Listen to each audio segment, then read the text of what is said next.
In this series, I take a look at the careers of different directors by comparing 3 of their films shot at increasing budget levels. Quentin Tarantino is a globally recognized director, known for his uniquely stylized directorial traits, which are identifiable throughout his career. These traits include snappy, crafted dialogue, paying homage to pop culture and film history, provocative violence, a non-linear storyline shot with an inventive yet carefully formalized camera on 35mm film using anamorphic glass from Panavision. In this video, I'll break down the funding process and his approach to shooting Reservoir Dogs, Pulp Fiction, and Once Upon a Time in Hollywood to identify the similarities and differences between the 3 films. This video was made possible by the fans on Patreon. If you'd like to support the channel and get early access to these videos, please consider supporting by following the link in the description. Otherwise, liking or commenting would also be a great help. While working at Video Archives, which rented VHS movies, Tarantino also wrote screenplays and deepened his cinematic knowledge by watching films, lots of films. During this time, he made his first independent feature, My Best Friend's Birthday, in 16mm black and white. However, a fire at the film lab would destroy most of the film, which he'd spent 4 years making, leaving only 36 minutes of unreleased footage remaining. This film would go on to form the basis of the screenplay for True Romance. With the $50,000 he got from selling his True Romance script, he planned to direct another of his scripts, Reservoir Dogs, in 16mm with producer Lawrence Bender. Bender got the script into the hands of Harvey Keitel, who, after reading the script, came on board to star and produce. The script then got accepted into the Sundance Institute program, which helped the film's development. This, combined with Keitel's involvement, enabled them to raise a production budget of $1.5 million and attract a solid cast. Tarantino played to his strengths by crafting the script around the low budget. It features minimal locations, with most of the film set inside a warehouse, no large budget set pieces, and a contained story designed to be shot with minimal resources, almost like a theater performance. The film, which revolves around a bank heist, cleverly uses a non-linear script to avoid showing the actual heist, which would be an expensive scene to shoot. What the film did allocate its $1.5 million budget to was its solid cast, a couple of real locations, a standard crew of film technicians, film gear, and 35mm stock. Reservoir Dogs was shot by Polish cinematographer Andrzej Sekula, his first feature. He used Panavision and Arriflex cameras with a fine-grain Eastman 50 daylight film stock. He shot on spherical Panavision Primo lenses, although the film was distributed with a wider 2.39:1 aspect ratio. Shooting Super 35 saved the production money on film stock, which is eaten up more quickly when shooting in the anamorphic format. Sekula's lighting style is quite brash and stylized, not at all naturalistic. Most of the scenes use strong direct light, probably from HMIs, with minimal diffusion. This creates highlights in the skin and strong shadows. His sources sometimes even come from multiple directions, which can be identified by looking at the shadows. While some who are acclimated to the soft, naturalistic lighting of today may be put off by this, others may feel that the brash, gritty lighting helps enforce the hardened, rough tone of the story. The camera covers the story in a similar style to the rest of Tarantino's filmography. He opts for a mix of traditional coverage of scenes in stable wides, mediums, and close-ups, with more stylized custom shots, such as the opening diner scene, which appears to be shot on a circular dolly, or a scene with Keitel, which he lets play out in a long, extended take.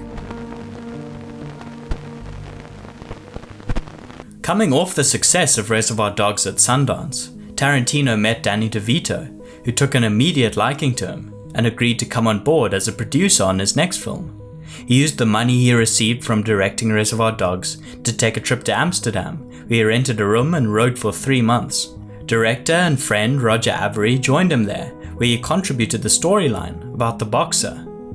In what became a bit of a contentious issue, Avery was reportedly paid $25,000 to accept a story by credit, so that Tarantino could maintain the prestigious written and directed by credit. The concept for the script was based on mixing trite story conventions with a more realistic, contemporary world. The idea was basically to take like the oldest chestnuts that you've ever seen when it comes to crime stories. The oldest stories about the guy's got to go out with a big man's wife and don't touch her. You know, you've seen the story a zillion times.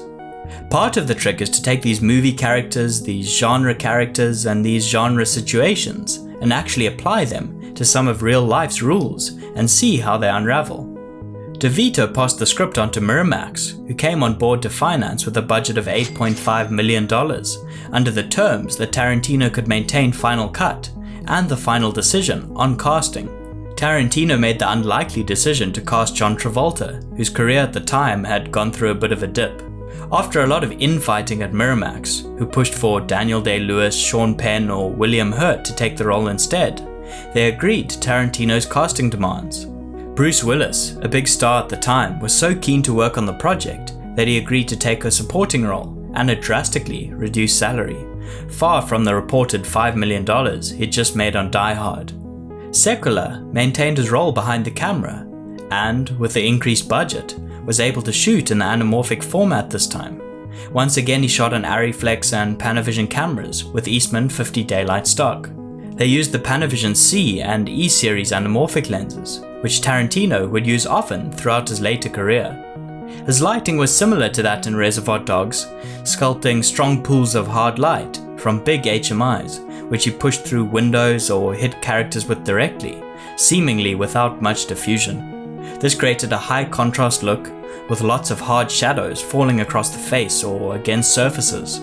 For day exteriors, he didn't seem to do too much, and was happy letting hard shadows cast by the midday sun fall across faces.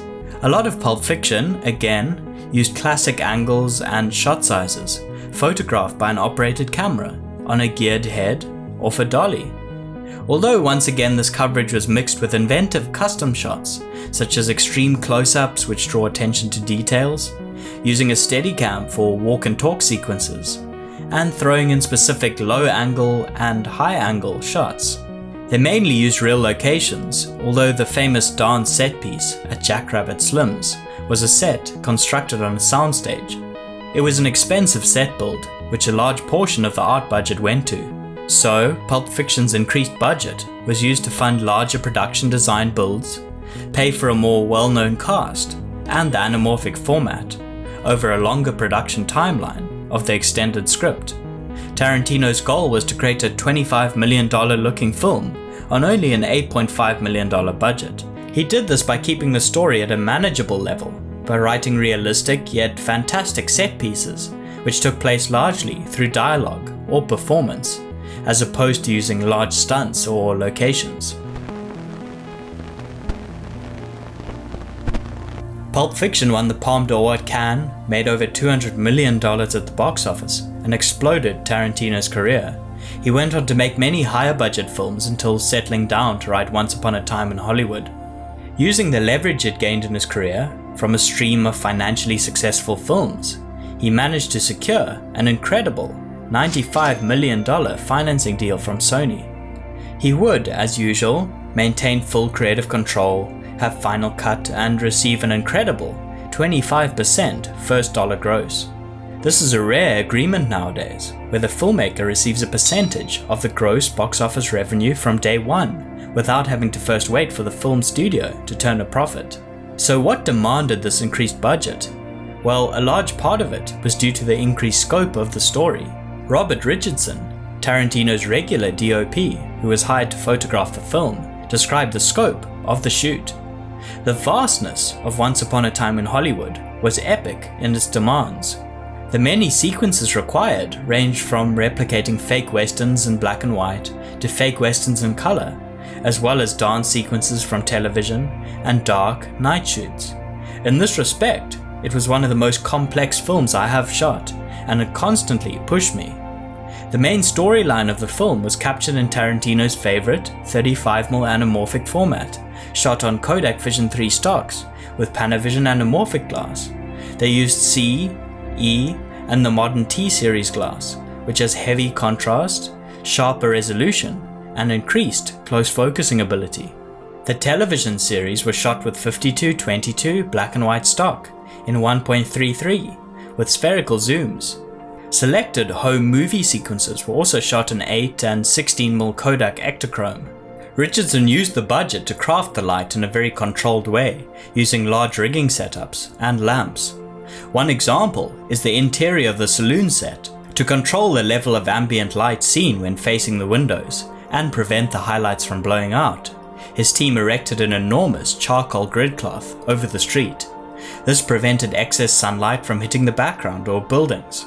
The scene was keyed by 3 18K HMIs on a truss held up by a condor crane, so that each source hit a specific window. Inside, the actors were filled in by booklighting a maxi brute with muslin. The largest lighting setup was a night exterior of a car on a stretch of highway.